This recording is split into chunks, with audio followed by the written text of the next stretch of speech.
Takže čau lidi, vás vítám na dalším vysílání, jsme tady po 2 týdnech a to znamená, že jsme možná něco udělali, ale nechme se překvapit, dneska to bude kratší díl. Ano, minulý víkend jsme tu nebyli, protože jsem měl svůj první zápas, který jsem sice prohrál na body, byl lepší, byl zkušenější a já se vrátím lepší a výkonnější. Tak, ale teď se vraťme zpátky k tomu, k čemu jsme vlastně natáčíme tyhle videa ohledně rekonstrukce chaty. Říkáte si ano, vystěhovali kuchyň, je to tak, říkáte si dobře. Hned na to koukneme, dneska není co, aby jsme vám ukázali, protože jsme jenom vlastně na chatě pogrilovali, byli jsme se projít a jinak jsme makali, dřeli, pracovali a všechno okolo toho, takže pojďte za mnou. Tady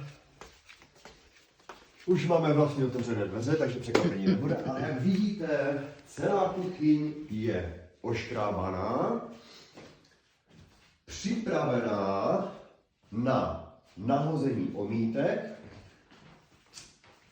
a chybí vlastně jenom vyklidit tady ten bordel.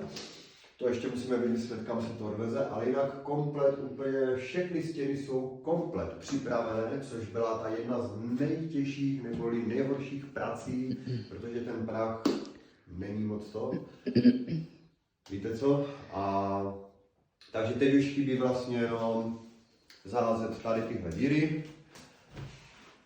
Jo, jednoduchá práce, tam, tady, všude, tady, co se sesypalo, muselo jít dolů, protože kdybychom tam nechali tu starou omítku, tak by to časem mohlo dělat na plechu a to my nechceme, protože my děláme poctivě, kvalitně a draze a ještě pomalu. Takže máme to připravené, příští víkend se uvidí, co budeme dělat, protože je možné, že budeme bez děcek, takže nevím, jestli tady pojedeme nebo nepojedeme, a když jo, tak možná robit budeme, anebo nebudeme.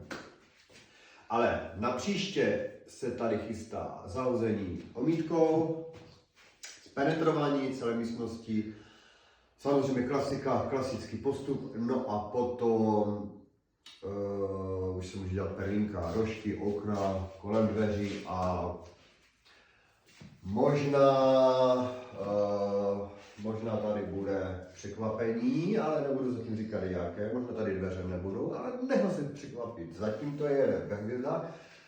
Takže to je asi tak jako všechno, dneska je to takové kratší, možná, že to ani není zábavné, ne vždycky to může být zábavné.